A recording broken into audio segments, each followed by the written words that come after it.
예배자로 오늘도 주님의 은혜 안에 거할 수 있게 역사하여 주시옵소서. 오직 주님밖에 없음을 고백하는 우리의 입술에 주님께서 새 힘을 허락하시고 새 능력으로 덧입어 살아갈 수 있게 인도하여 주시옵소서. 언제나 우리와 함께 하시는 그 주님께 감사하며 예수 그리스도의 이름으로 기도하옵나이다.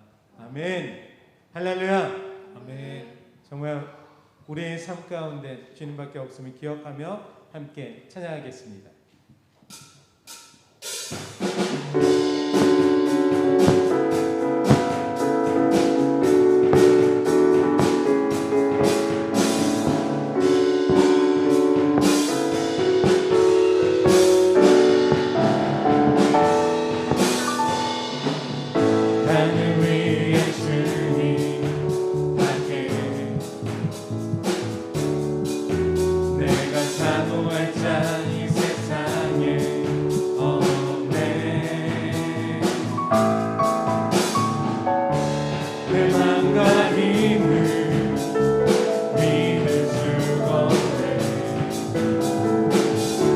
오직 한 가지 그 진리를 믿네.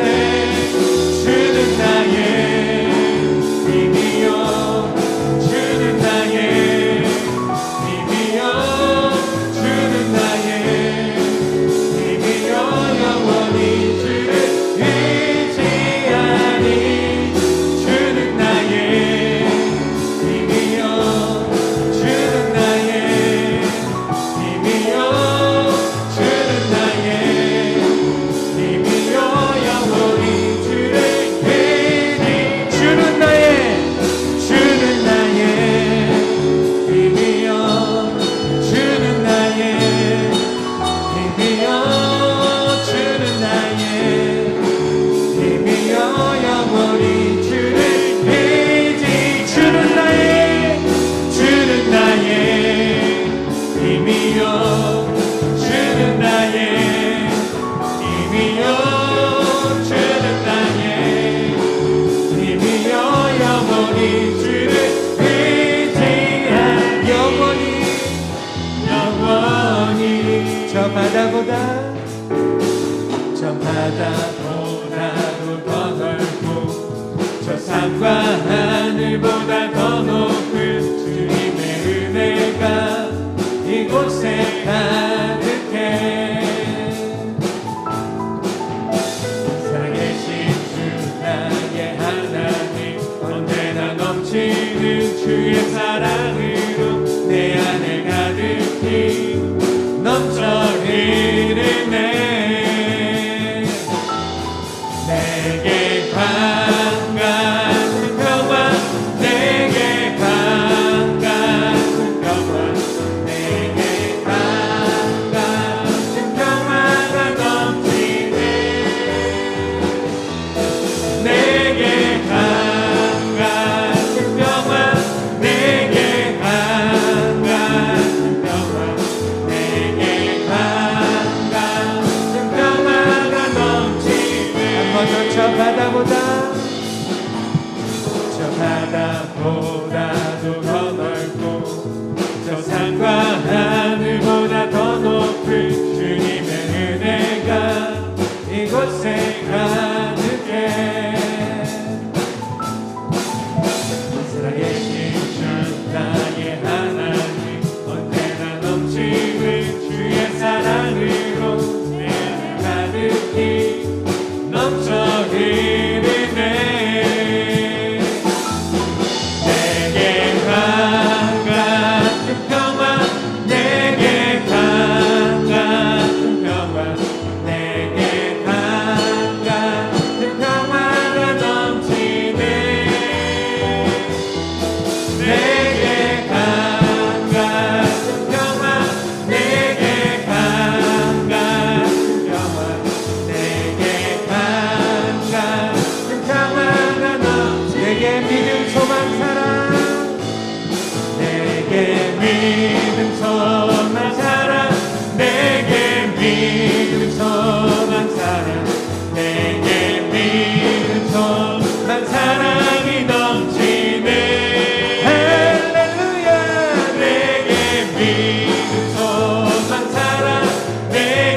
믿음소만 사랑 내게 믿음소만 사랑이 넘치네.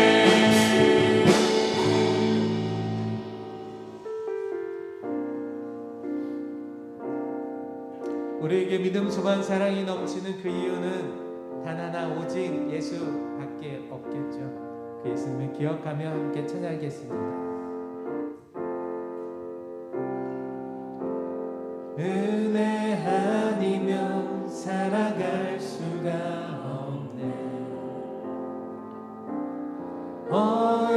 어음마저도 다 주의 것이니 세상 평안과 위로 내게 없어도 예수 오직 예수뿐이네. 은혜 아니면 은혜 아니면 살아갈 수가 없네. 복음마저도 다 주의 것이니 세상 평안과 위로 내게 없어도 예수 오직 예수뿐이네. 그 신계회 그 신계회 다 볼 수도 없고 작은 곳 안에 지쳐도 주께 묶인 나의 모든 삶 버티고 견디게 하시네. 그 신계회 그 신계회 다 볼 수도 없고 작은 곳 안에 지쳐도 주께 묶인 나의 모든 삶 버티고 견디게 하시네. 은혜 아니면 살아갈 수가 없네. 나의 모든 것 다 줄게 맡기니 참된 평안과 위로 내게 주신 주 예수 오직 예수뿐이네. 오늘 이 시간 두 눈을 감고 함께 기도합시다. 정말 우리의 삶에 주 예수밖에 없음을 기억하며 오늘도 각자의 처소 가운데서라도 주를 예배하게 하시고 또한 예배자의 삶을 멈추지 않게 하신 그 주님의 계획에 우리가 순종하고자 하는 마음으로 함께 주여 삼창하시며 통성으로 기도하겠습니다. 주여! 주여! 주여! 사랑하는 주권하신 하나님 아버지 감사합니다. 오직 우리의 삶에 주 예수 그리스도의 이름밖에 없음을 기억하며 주 예수님만 닮아가는 우리의 삶이 될 수 있게 인도하시 너무 감사합니다. 주님이 주신 그 참된 평안과 참된 위로와 참된 안식 가운데 우리가 거할 수 있게 하여 주시옵소서. 주와 함께한 우리의 삶, 우리의 모든 것이 주님의 은혜임을 기억하며 주님의 주시는 그 힘으로 우리가 나아갈 수 있게 하옵소서. 주님만이 나의 힘이 되시고 나의 소망이 되시고 나의 능력이 되심을 기억하며 오늘 예배 가운데 주님이 함께 하시고 임재하신 그 주님을 기대하며 나아가게 하여 주시옵소서. 늘 감사함으로 주님께 나아가게 하시고 주님의 예배할 수 있게 하시고 우리가 특별히 감사하고 주님께 나오는 그날을 기대하고 기억하며 또한 주님께 감사함으로 살아갈 수 있는 주님께서 역사하시옵소서. 예배 가운데서 함께 하여 주시옵소서. 오 주여 주여 주여 주시옵소서.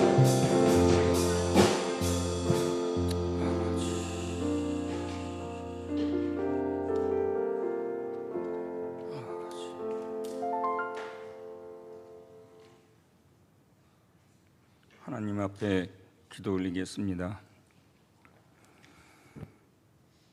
온 천하가 혼란과 혼탁한 속에 아버지 참으로 어찌해야 할지 모르는 이 가운데에도 거룩한 안식일을 저희들에게 허락하여 주시고 예배하기를 원하시는 여호와 하나님 아버지, 은혜를 내려주심을 아버지 감사드리옵나이다. 주님 영광 받아 주시옵소서. 각 처소에 흩어져 있는 아버지의 몸된 교회들이 이 시간 아버지 앞에 영상으로 드리는 예배를 아버지 받아 주시옵시고, 가정에서나 직장에서나 아버지 그 어느 곳에서 아버지 영상으로 예배드리는 아버지의 귀한 백성들의 아버지의 그 심령을 헤아려 주시옵시고 은혜를 내려 주시옵기를 간절히 바라옵고 원하옵나이다.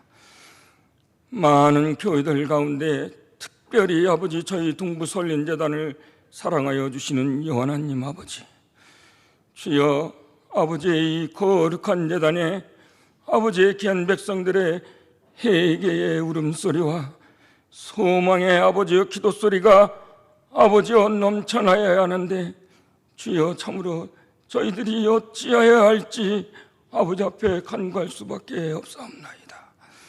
주님, 이 어렵고 힘든 때에 더욱 저희들에게 기도의 은혜와 능력을 부어주시사 기도할 수 있는 용기를 아버지 허락하여 주시옵소서. 사랑할 수 있는 아버지 은혜를 아버지 허락하여 주시옵소서. 오직 성령 충만으로 아버지만을 바라볼 수 있는 은혜를 부어주시옵기를 간절히 바라고 원하옵나이다.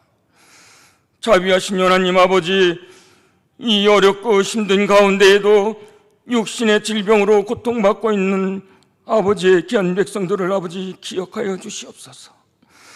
우리 김부재 집사님을 기억하여 주시옵시고 특별히 아버지 우리 김옥화 집사님 지금 그 생명이 아버지 위중한 가운데 있사옵나이다. 주여 우리 김영상 집사님 아버지 속히 취하여 주시옵시고, 주여 우리 하병린 집사님 연로하신 가운데에도 하나님을 사모하는 아버지 그 마음을 헤아려 주시옵기를 간절히 바라고 원하며, 우리 장대용 집사님 그 어렵고 힘든 수술을 마치고 지금 회복하는 가운데 있습니다.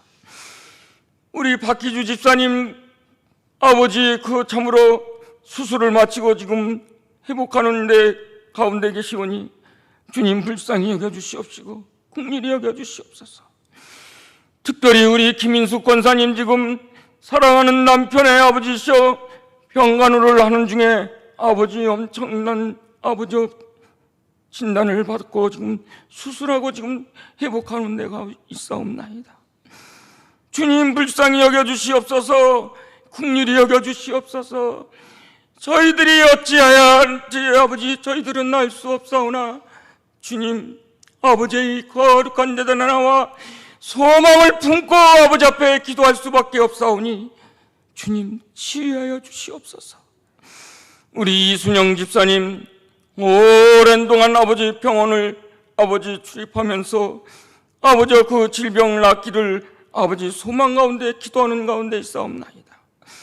주여 저희 동부설린재단에 아버지 알지 못하는 우리 환우들 아버지 기억하여 주시옵시고 오늘 아버지 앞에 부르짖은 이들의 아버지 소망을 들어주시사 속히 취하여 주시옵시고 은혜를 내려주시사 평안을 허락하여 주시옵기를 간절히 바라옵고 원하옵나이다. 자비하신 하나님 아버지, 오늘도 귀한 말씀으로 저희 위로받기를 원하옵나이다. 늘 말씀을 선포하시는 저희 목사님에게 성령 충만의 은혜를 칠배나도하여 주시옵기를 간절히 바라고 원하며 오늘 선포되는 말씀으로 환우들은 치유받는 역사가 있게 하여 주시옵시고 주여 가정에 어려운 일이 있는 아버지의 귀한 백성들에겐 모든 문제들이 해결되는 은혜가 있게 하여 주시옵기를 간절히 바라고 원하옵나이다. 오늘 비록 소수가 아버지의 이 거룩한 성전에 나와 아버지 앞에 예배를 드리오나 멀리서 지금 아버지와 모두 영상으로 아버지 앞에 진실된 마음으로 예배를 드리는 가운데 있사오니 주여 저희들의 예배를 받아주시고 흠양하여 주시옵기를 간절히 바라고 원하오며 우리 주 예수 그리스도의 이름으로 간절히 기도드리옵나이다. 아멘.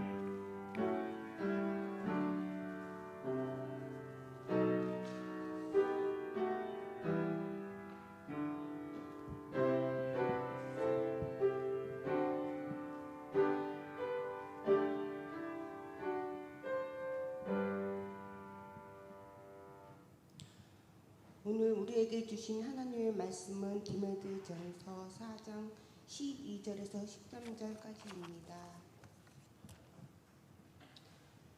누구든지 내 연소함을 업신여기지 못하게 하고 오직 말과 행실과 사랑과 믿음과 정절이 있어서 믿는 자에게 본되어 내가 이를 때까지 읽는 것과 권하는 것과 가르치는 것에 전념하라.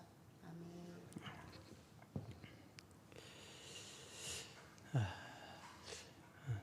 함께 영상을 위해 스텝으로 또 애천관에서 또 유튜브로 줌으로 예배드리는 성도 여러분, 함께 이렇게 인사하실까요? 할렐루야, 어떻게 살까요? 똑바로 삽시다.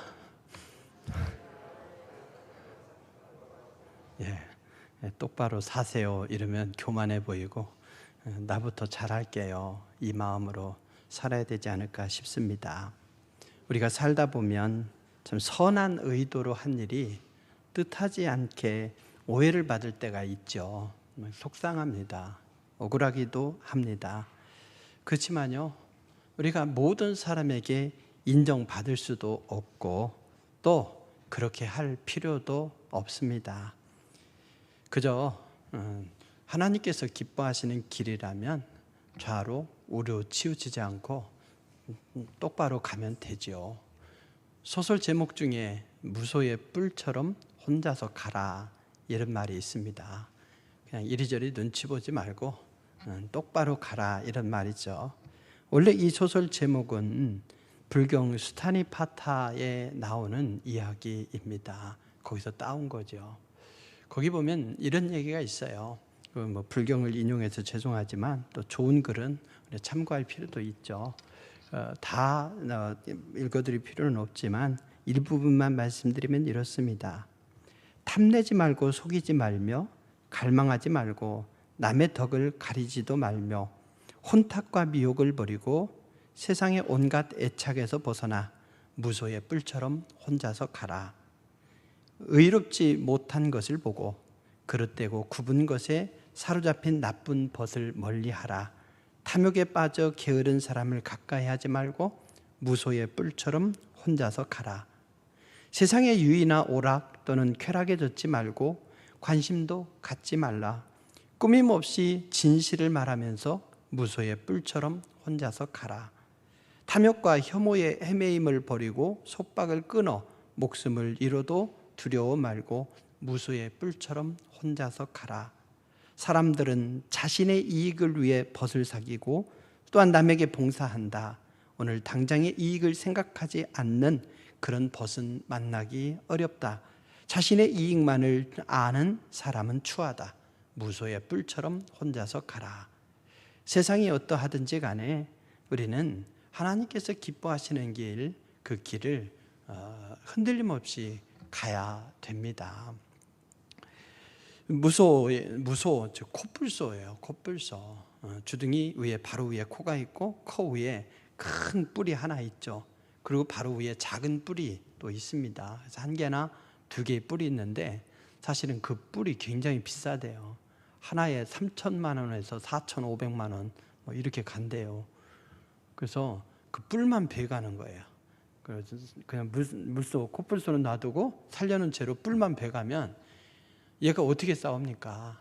코뿔소는 사자가 여러 마리 달려들어도요, 그 뿔을 가지고 막 직진하면서 사자들을 물리치더라고요. 영상을 보니까.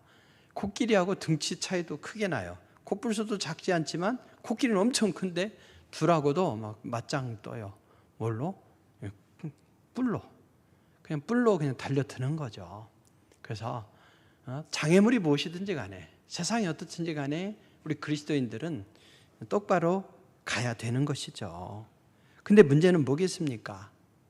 우리가 똑바로 걸어가면서 당하는 비난이야 애매하게 당하는 고난이라 할 수 있지만 우리의 잘못된 삶의 태도 때문에 비난받고 신뢰도가 떨어지고 있다는 것, 이 부분이 참 안타까운 면이죠. 그러면서도 서로가 다 공감하면서도 그것은 요것 때문이다 라고 하는 진단이 다른 거예요. 그러다 보니 너 때문이다, 너 때문이다, 신뢰가 떨어지는 것은 너 때문이다, 이렇게 가는 것 같아요. 참 안타까운 일이죠. 학원 복음화 협회에서 대학생들을 대상으로 설문조사를 좀 했습니다. 코로나19로 인해서 대학생들의 의식이 어떻게 바뀌었는가, 이걸 조사한 것이죠. 결과에 의하면 코로나19 이후에 기독교를 더 신뢰하게 되었다, 이런 응답은 4%였습니다. 그리고 기독교에 대해서 더 불신하게 되었다는 응답은 67.5%에 달했습니다. 코로나19에 대해서 기독교가 전반적으로 보여준 그 태도, 이것이 세상의 이해와 괴리되어 있는 것이죠. 대면 예배 그 자제 조치가 종교의 자유를 침해한다.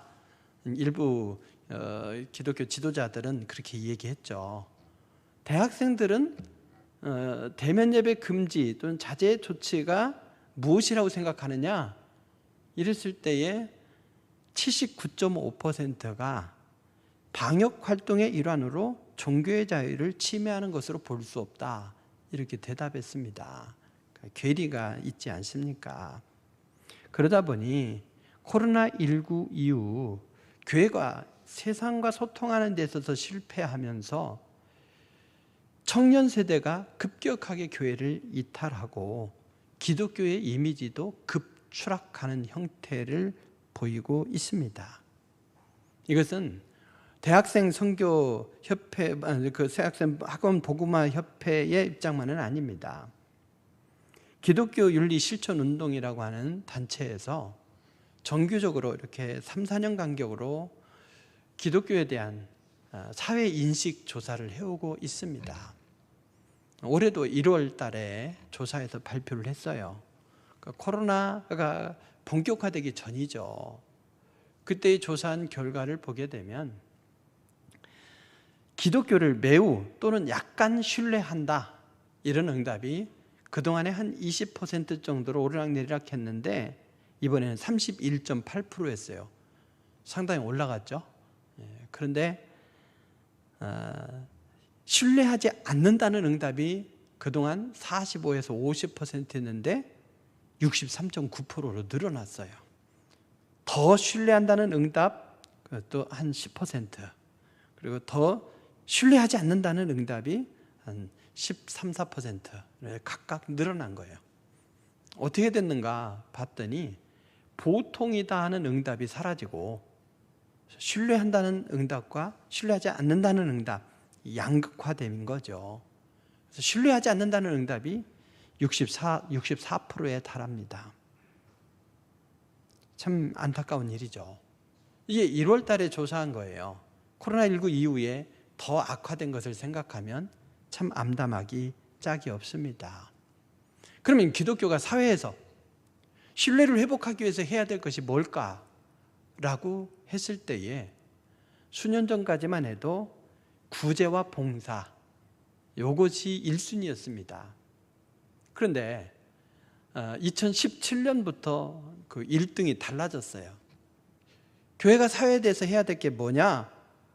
사회에서 신뢰를 회복하기 위해서 제일 먼저 해야 될 게 뭐냐? 했을 때 윤리와 도덕 실천 운동이다, 이렇게 얘기했습니다. 너희가 세상에 대해서 뭔가 하기 이전에 너네나 똑바로 해라, 이거예요. 참 우리를 향한 가슴 뜨끔한 지적이 아닐 수가 없습니다. 세상을 향해서 뭔가를 하기 이전에 우리가 삶의 태도를 바꿔가야 된다는 거죠. 우리가 믿음 있다 얘기했지만 사실은 믿음도 없는 거예요. 여러분, 믿음의 이름으로 폭탄을 들고 가서 어디서 여러분 자살 폭탄 해봤어요? 우리 국민 중에 그런 사람 없잖아요. 종교 간 전쟁이 없는 게 참 다행이에요. 우리나라에 기독교, 불교가 막 총칼 들고 싸워봐요. 어떤 때 보면 막 불상복도 자르기도 하고 이런 일도 생기기도 하지만, 그러나 그것 때문에 집단적으로 찾아가서 어느 교회를 불사르고 어느 절을 불사르고 이런 일 없잖아요. 그 참 다행이면서도, 또 새벽기도에 영성이 있다 하면서도 한쪽에서는요, 다른 민족에 비하면 종교적 열정은 덜하다 그런다는 거예요. 종교의 이름으로 목숨까지는 걸지 않는다는 거죠, 우리나라 사람들이 대체로 보면. 그러니까 열심히 있는 것도 아니지만 좋아요. 예수님을 믿음으로 구원받는다고 하니까 그 믿음은 있다 칩시다. 근데 그 믿음과 동시에 바로 딱 사라져. 그래서 천국으로 딱 옮겨지면 아무 상관이 없는데, 문제는 뭐겠습니까? 예수님을 믿고 구원받은 자로서 이 땅에서 살다가, 즉 천국의 삶을 이 땅에서 살다가 영원한 생명으로 옮겨지는 거예요. 그래서 시간 속에서 살다가 영원으로 옮겨지는 우리의 삶, 이중적인 삶이라는 거죠. 이중적인 삶, 신분, 이중적인 신분입니다. 그렇다면 이 땅에서 그냥 아무렇게나 살아도 되는가? 믿는 자에 합당한 삶으로 살아내야 되고, 그러면서 영원한 생명에까지 이르러야 되는데, 우리는 믿는 것에 대해서는 제대로 신경을 썼지만 그에 합당한 삶에 대해서 등한히한 결과 오늘의 이런 위기를 가져온 것이 아니겠습니까? 하나님이 기뻐하시는 아름다운 삶, 이것을 회복해야 될 때가 바로 지금인 줄로 믿습니다. 세상이 참 우리를 체크해요. 공무원들이든지 아니면 요양원이라든지 이런 데서는 너 지난주에 교회 갔다 왔어? 체크하잖아요. 그럼 그 교회 갔다 온 게 잘못입니까? 근데도 뭐 죄인처럼 쓰든지 아니면 안 갔다 왔다고 시치미를 떼든지, 또 나중에는 거기 혹시 집단 감염이 일어난 교회에서는 또 갔다 온 사실이 밝혀져서 또 문제가 되기도 하고, 이 죄인 취급받아요. 누군가 교회를 비난하는데 비난하고 있어요. 막 욕하고 있어. 옆에서 아니다 라고 큰 소리를 치지 못하고 그냥 속상해해야 되는 그런 현실 아닙니까? 그렇지만 우리가 이것을 위축될 것이 아니라 우리 자신을 점검하고 돌아보면서 아름다운 삶의 향기로 세상 속에서 교회와 성도를 향한 선한 영향력을 회복할 기회라 생각하고 우리 자신을 변화시켜 가야 되겠습니다. 사도 바울은 우리가 오늘을 살아내야 될 지혜로운 삶에 대해서 디모데를 통해서 이렇게 권고합니다. 누구든지 내 연소함을 업신여기지 못하게 하고 오직 말과 행실과 사랑과 믿음과 정절에 있어서 믿는 자에게 본이 되라, 이렇게 말씀하고 있어요. 연소함, 이게 뭐겠습니까? 디모데가 지금 목회를 하고 있어요. 그 디모데에게 편지를 쓰고 있고 권면하는 거죠. 디모데를 아들로 여겼으니까 디모데는 사실은 그 교회에서 목회할 때 어립니다. 어려요. 나이가 어린 것이 사실이고 상대적으로 성도들은 나이가 많죠. 그래서 연소함, 이것 때문에 업신여기지 못하도록 한다. 여기는 또 이 추가적인 의미가 있습니다. 즉 연소하다는 얘기는 미숙하다 이런 얘기예요. 젊은 것이 뭘 안다고 이러잖아요. 즉 젊다라고 하는 그 속에는 경험이 부족하다 이런 의미가 있어요. 오늘의 의미로 조금 더 확대시키면 세상과 소통하지 못하고 자기 고집대로 살다가 또 비난의 직면에 처하는 성도, 이렇게도 볼 수 있습니다. 지혜로운 삶을 살지 못하면서 그래서 무시당하고 비난당하는 삶의 모습을 여기서 생각해 볼 수 있습니다. 그렇게 영향을 끼치지도 못하고 오히려 무시당하고 멸시당하는 삶을 살아서는 안 된다. 그럼 어떻게 해야 되는가? 바울이 그랬죠. 내가 그리스도를 본받는 자 된 것 같이 너희도 나를 본받는 자가 되라. 즉 사도 바울, 눈에 보이는 사도 바울을 따르면 예수님을 본받는 자가 될 수 있다는 거죠. 사도 바울이 완벽해서가 아닙니다. 그리스도를 본받는 자로서 살아가는 거룩한 모습을 너희도 그렇게 본받아라. 그러면 너희가 본받는 그 삶이 또 다른 사람에게 본이 되리라. 믿음의 좋은 소문이 어떻게 해요? 마게도냐, 아가야까지 퍼져나가는 데살로니가 교회 성도들처럼 또다시 본이 되는 삶을 살아야 된다고 권면하는 것이죠. 그렇습니다. 우리는 이 땅에서 내가 구원받은 것, 내 가족이 구원받은 것, 그래서 주님이 주시는 복을 누리는 것, 이것으로 만족하는 것이 아니라 누구에게? 믿는 자에게. 믿는 자라고 하는 것은 신자라는 의미와 더불어서 나를 믿고 신뢰하는 사람들, 그들에게 머리 검은 짐승은 거둘지 마라 그랬어, 이런 소리 들으면 안 되고, 믿는 도끼에 발등치 꼈어 이러면 안 되고, 그야말로 나를 믿어주는 사람에게 그래 당신은 믿을만해 이렇게 인정받을 수 있도록 그에게 이렇게 본이 되라, 이런 말씀입니다. 그렇습니다. 우리 모두가 그냥 내가 구원받은 것으로서 만족 이러면서 더 큰 욕심으로 채워가는 것이 아니라, 우리가 구원받은 자이지만 여전히 세상 가운데 살아가고 있다, 신앙 공동체를 이루고 있지만 우리의 삶의 현장은 세상이다 라고 하는 생각 속에서 선한 영향력을 끼치기 위해서 노력해야 되겠습니다. 그러면 우리가 믿는 자로서 믿는 자에게, 그리고 누구에게? 이웃에게 그 본이 되려면 어떻게 해야 됩니까? 그 내용에 대해서 가르쳐주고 있고, 그 내용을 채워가기 위해서 우리가 어떻게 노력해야 될 것인가, 오늘 본문에서 두 가지를 같이 얘기해주고 있습니다. 우리가 본이 되어야 될 내용은 5가지이죠. 뭐라고 했습니까?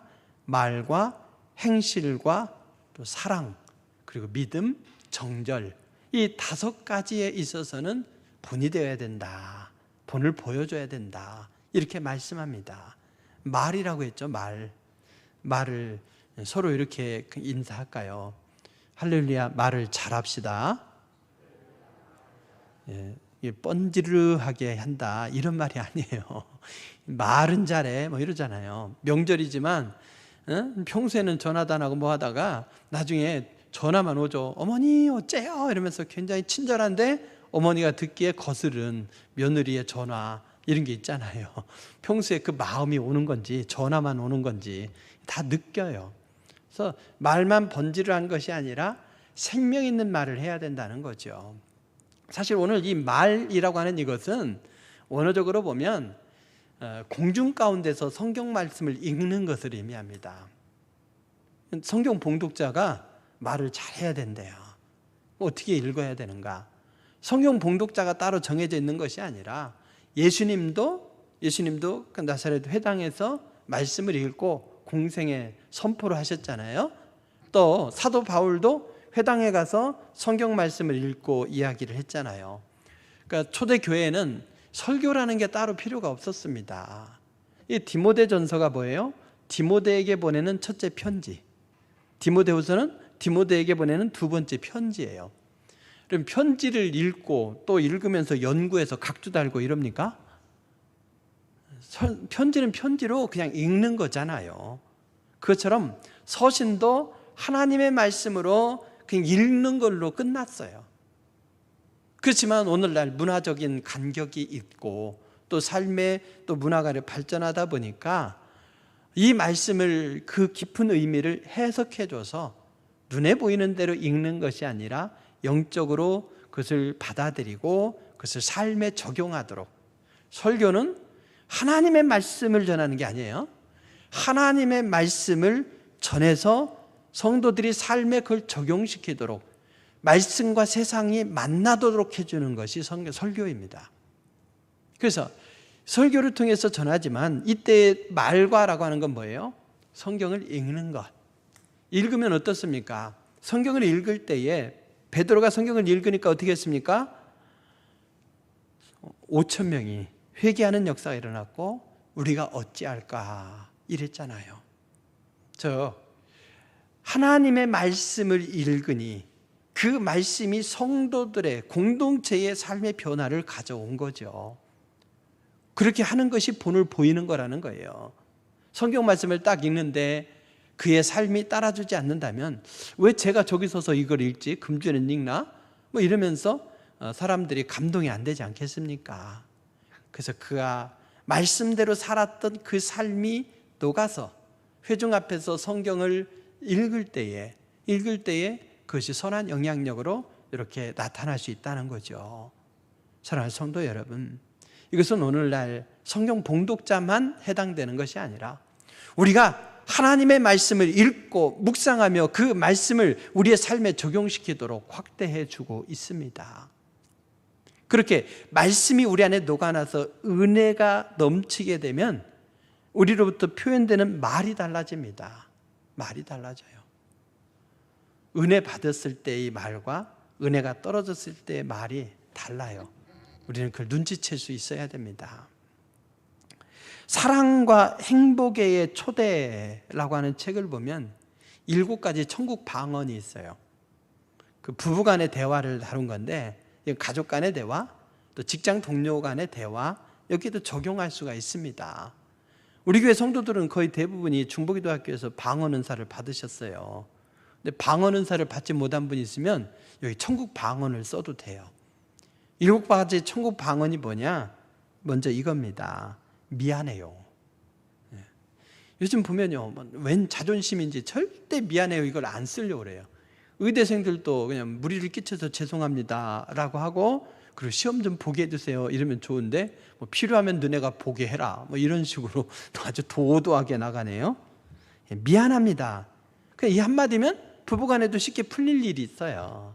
잘잘못을 따지는 게 부부가 아니잖아요. 끝까지 소송해야 되겠어요? 너 왜 거짓말해? 하면서 고발해야 되겠어요? 그래서 미안해요 한마디면 그냥 끝날 일들이 참 많아요. 그래서 아끼지 마시기 바랍니다. 자존심이 아니에요. 또 괜찮아요 이 말이죠. 상대방의 실수를 용납해 주는 거죠. 그래서 괜찮아요 이 한마디가 우리의 마음을 부드럽게 해줍니다. 또 좋아요 해보세요 이것도요. 좋아요 해보세요. 뭐 하겠다 그러면 네가 뭘 한다고 또 실수하려고 그러지. 지난번에도 돈 타가서 뭐 했어? 이러지 마시고 해보세요. 또 잘했어요. 이것도 중요합니다. 어떻게 하든지 나쁘게 말을 하지 말고 잘했어요. 뭔가 했을 때 당신 무슨 권한으로 그렇게 했어? 내가 그거 허락했어? 이게 아니라 실패했든 어쨌든 꼭 지시한 것만 하는 게 아니라 적극적으로 해보려고 하는 태도가 좋아요. 잘했어요. 이 말도 천국 방언이라는 거죠. 여기에 감사해요. 또 훌륭해요. 사랑해요. 사랑해요야말로 정말 천국 방언이죠. 사람의 방언과 천사의 말을 할지라도 사랑이 없으면 소리나는 구리와 울리는 꽹과리가 된다고 했습니다. 하지만 사랑의 이름으로 언어 폭력을 쓰면 그 세치혀는 그 어떤 칼보다도 예리해서 마음의 상처를 줍니다.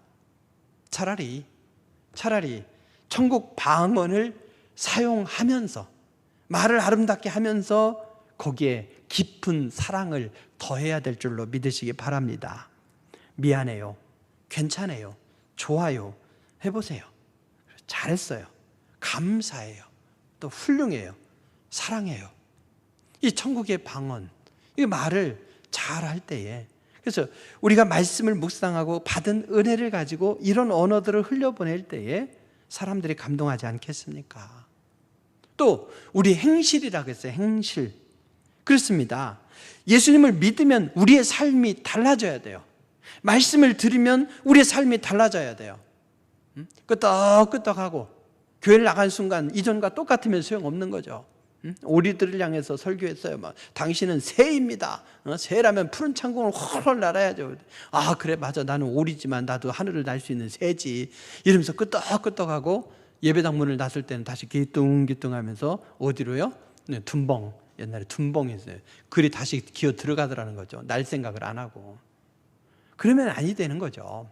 사이가 나쁜 부부가 있었는데 어느 날 부인이 교회 갔다 오더니 남편에게 태도가 달라지더래요. 웃어주기도 하고 자기야 라고도 하고 반찬도 달라지고 이상하다.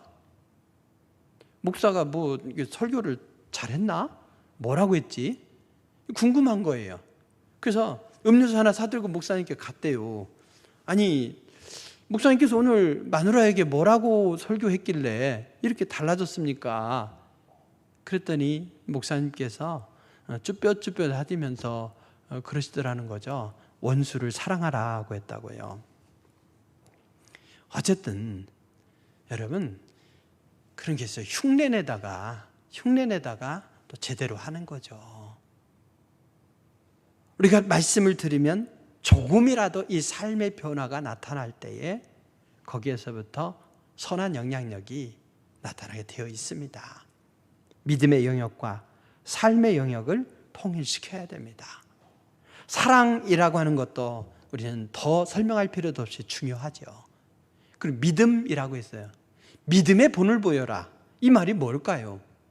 헬라어로 보면요, 믿음이라는 말과 신뢰라는 말과 충성이라는 말이 같은 말이에요. 즉 우리가 주님을 믿는다고 하면은 어떻습니까? 그 믿는 사람은 다른 이웃들에게 또 믿음의 동료들에게 믿을 만한 사람이 돼야 돼요. 그러면서 우리가 맡은 바 사명이 있으면 그것에 대해서 충성을 해야 되는 거죠. 셋이 연결돼야 돼요. 믿음은 좋다고 하는데 믿지 못할 사람, 이러니까 신뢰도가 떨어지는 것 아니겠습니까? 믿음이 있는 사람은 믿을 만한 사람이 됩시다. 이것이 주님이 우리에게 기대하시는 거예요. 우리는 그리스도인이라는 이름 하나만으로도 최고의 신용을 받는 신앙인이 되어야 합니다. 정절이라고 표현했죠. 정절. 이것은 여성들이 옛날에 칠거지약을 잘 어기지 말고 잘 지켜야 된다, 뭐 이런 의미로도 쓰이지만 여기서는 뭐냐면 삶의 어떤 순수성이에요. 욕심, 사심, 교만이 없는 깨끗한 삶, 이것이 정절이에요. 정절.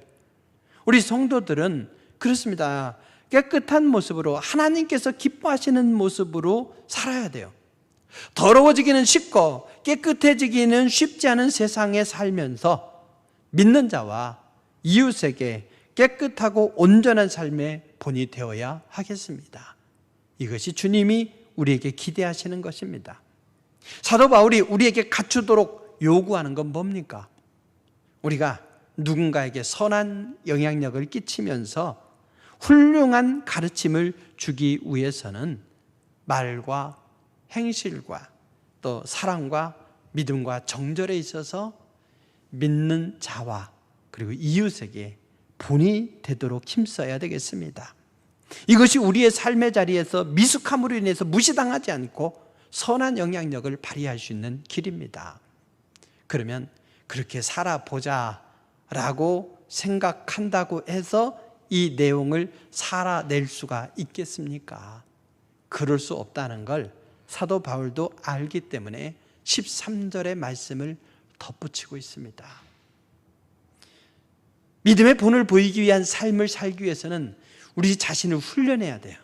경건의 훈련을 해야 됩니다. 삶을 변화시키는 부단한 훈련을 해야 돼요. 그래서 오늘 말씀에 보면 전념하라 이랬어요. 전념하라. 여러분, 구형수 중심으로 공부하면 좋은 대학 갈 거 알아요. 알지만 전념하지 않으면 못 가는 거죠. 의대생들이 거의 전교 1등을 하면서 누구에게 지는 일과 사과하는 일에 익숙하지 않고 오만하기는 한데요, 그들이 의대에 가기 위해서 했던 노력과 실력은 인정해야 돼요. 우리의 삶의 변화를 도모하려면 그 정도의 각오로 전념해야 된다 이 말입니다. 전념이 뭐예요? 몰두하고 마음을 쏟아붓고 생각과 노력을 거기다 쏟아붓는 거예요. 그냥 머릿속에 그걸로 꽉 차 있어야 돼요. 당구 80이 어때요? 당구 80이 그 당구 80에 이른 목사님이 딱 본 그 설교 강대상에 올라가더니 성도들의 얼굴이 뭘로 보여요? 빨간 공, 하얀 공으로 보여서 이쪽으로 보내면 되겠다 이러더라는 거죠. 막 골프에 빠진 목사님이 설교 강대상에 서니까 성도가 빈자리가 홀로 보이는 거예요. 저쪽으로는 어떻게 보내야 되겠다, 아이언 몇 번으로 쳐야 되겠다. 거기에 그 빠져들면 그것만 생각하는 거예요. 자나깨나 막 꿈속에서까지 나타나서 필드를 돌고 있고 이런 경우도 있다잖아요. 그러니까 그 정도가 이게 전념이에요. 전념. 성도가 삶의 변화를 도모하려면 이 세 가지를 전념해야 된대요. 13절에서 가르쳐주는 이 세 가지는 뭡니까? 읽는 것에 전념하라 그랬어요. 읽는 것에 전념하라.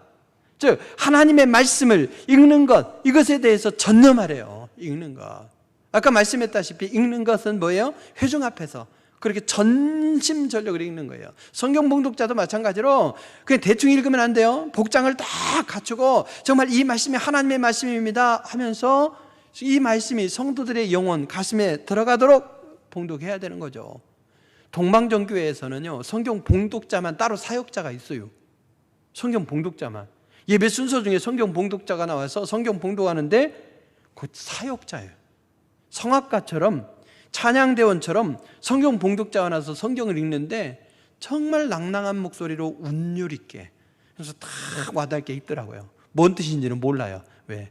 그 그리스 가서 동방정교회 그 그리스 정교회 예배 드리는데 잠깐 봤는데 뭔 소리인지는 몰라. 왜? 그 그리스어로 읽으니까 현대 그리스어로 읽으니까 모르겠지만 그럼에도 불구하고 그 리듬, 운율 이걸 통해서 저절로 이 공명이 되어서 울려오는 게 가슴으로 파고드는 게 느껴지더라고요. 그렇게 성경 말씀을 우리가 읽으면서 그 말씀이 내 영혼에 파고들도록, 그러면서 그것이 나타나도록 해야 되는 거예요. 그냥 말씀을 읽어야지 하는데 의무가 아니라 말씀을 읽지 못하도록 불태우고 없애고 금서로 만들어도 우리는 어떻게든 찾아서 읽어내도록 해야 돼요. 그래야 우리의 삶의 변화를 말씀의 가치로 도모할 수가 있어요.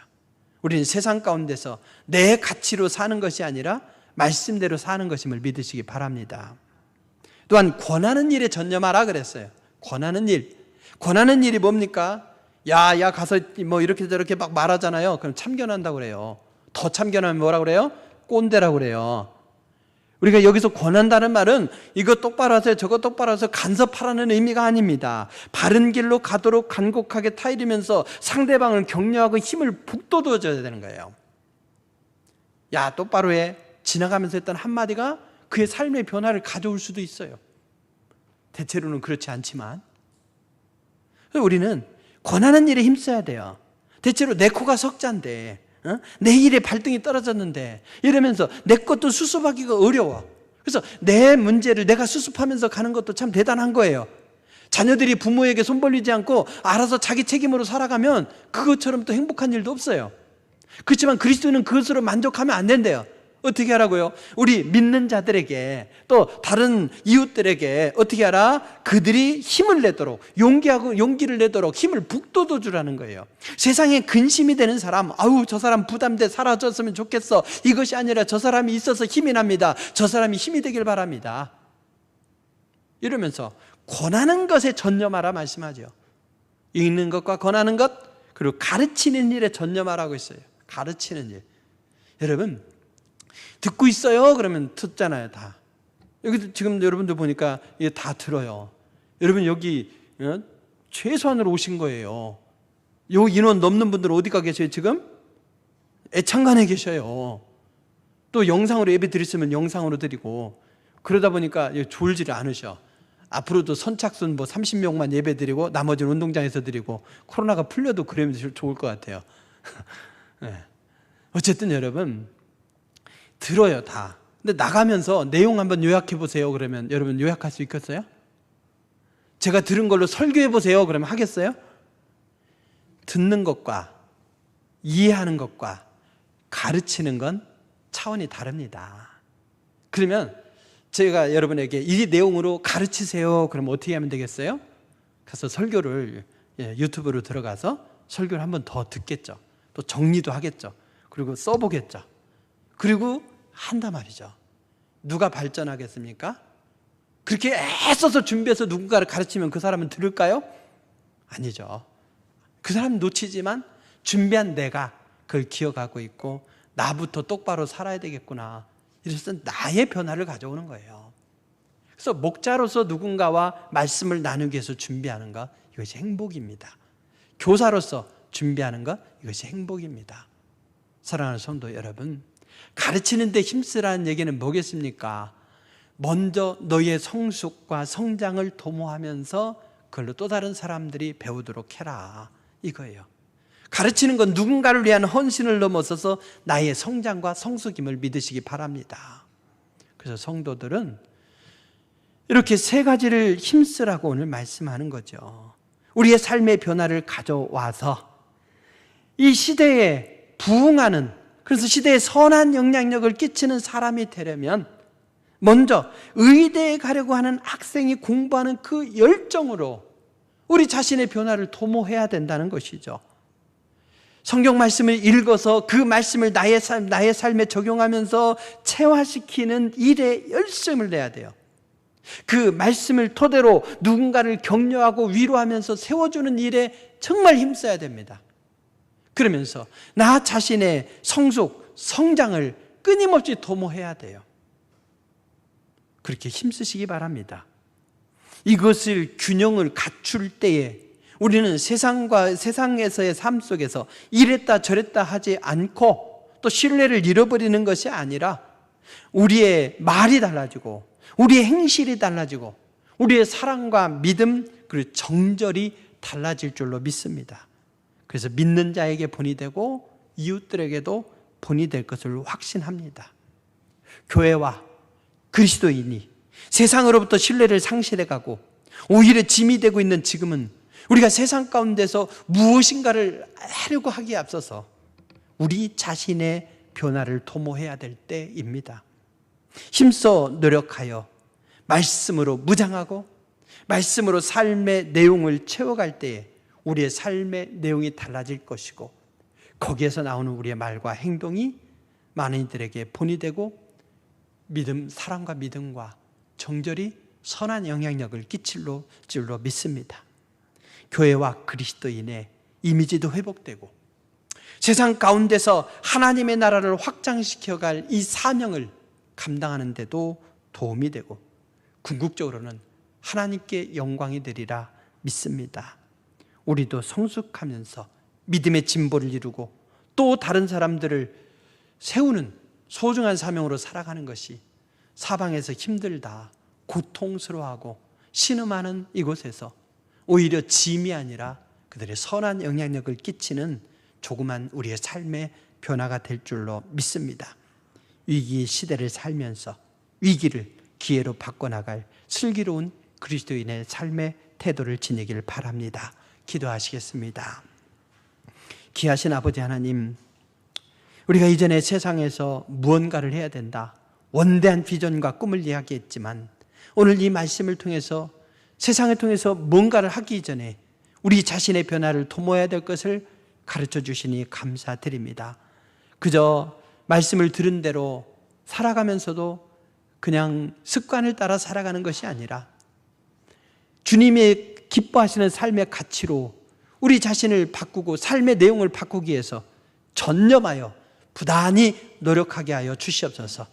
그래서 우리의 말과 행실, 우리의 사랑과 믿음, 정절, 이 모든 것들이 선한 영향력으로 나타나게 하셔서 믿는 자들이 서로 하나가 되고 이웃들에게 주님의 향기를 전하는 우리의 정말 내실 있는 삶이 되기를 간절히 원하오며 한 주간에도 작은 변화들이 우리의 삶의 여정 가운데 나타나기를 원하오며 예수님의 이름으로 기도드립니다. 아멘. 찬송 315장 하시겠습니다.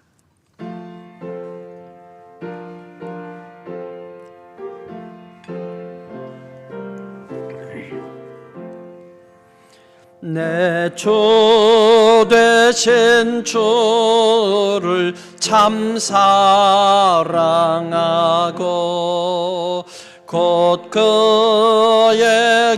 죄를 다 거합니다. 그 은혜를 주신 내 예수시니 이전보다 더욱 사랑합니다. 두 날 사랑하사 구하시려고 저 십자가 고난 당하셨도다. 그 가시관 쓰신 내 주 배우니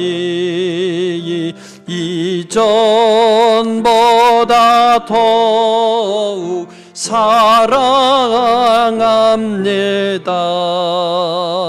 내 평생에 힘쓸 그 큰 의무는 주 예수의 덕을 늘 기림이라. 숨질 때까지 내 할 말씀은 이전보다 더욱 사랑합니다. 그 영광의 나라 나 들어가서 그 풍성한 은혜 늘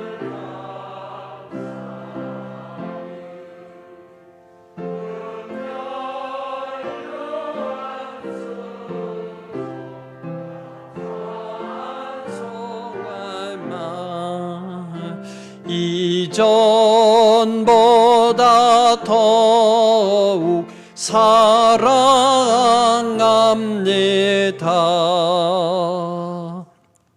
귀하신 아버지 하나님, 먼저 다가오신 주님의 사랑, 아들까지 내어주신 귀한 사랑을 힘입은 존재로서 아름다운 모습을 보이지 못하고 세상의 지탄 또 신뢰를 잃어버리게 된 것, 이 모든 것에 대해서 회개하며 용서를 구합니다.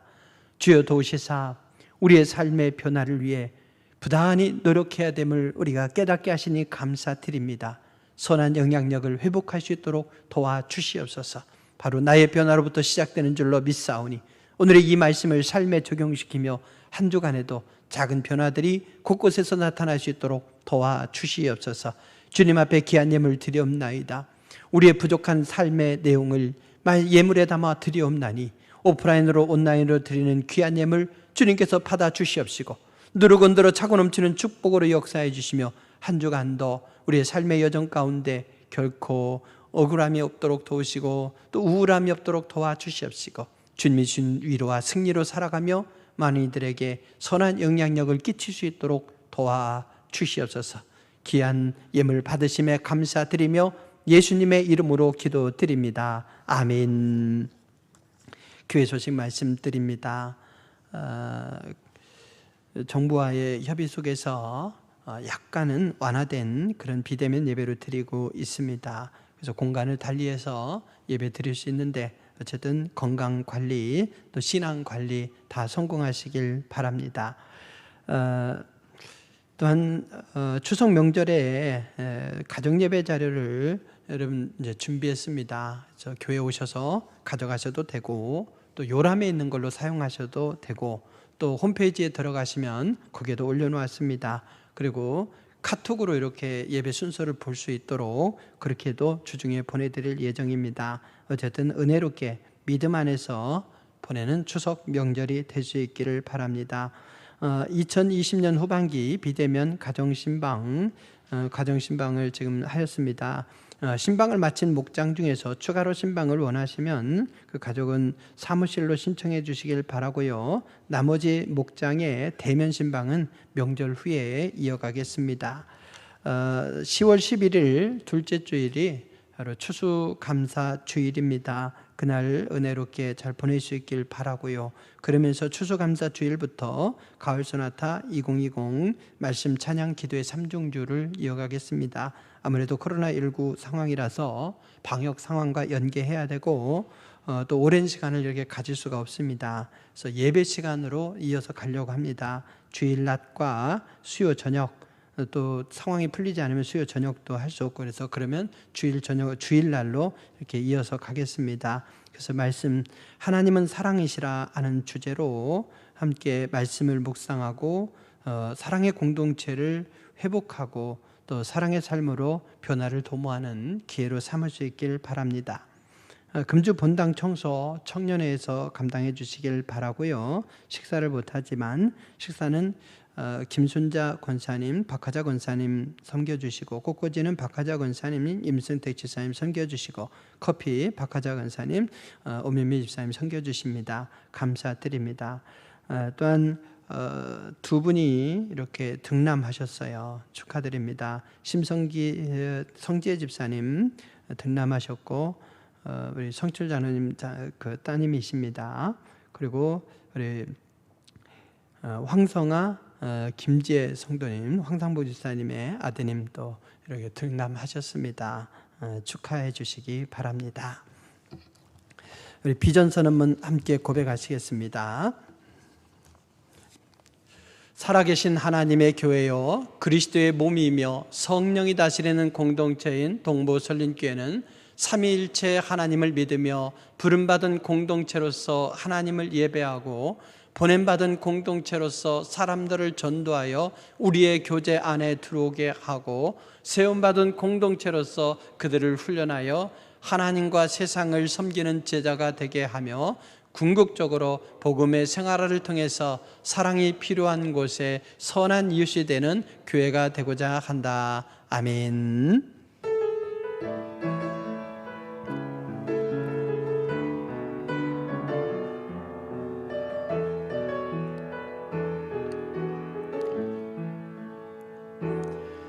나의 안에 거하라. 나는 내 하나님이니 모든 환난 가운데 너를 지키는 자라. 두려워하지 말라. 내가 널 도와주리니 놀라지 말라. 내 손 잡아주리라.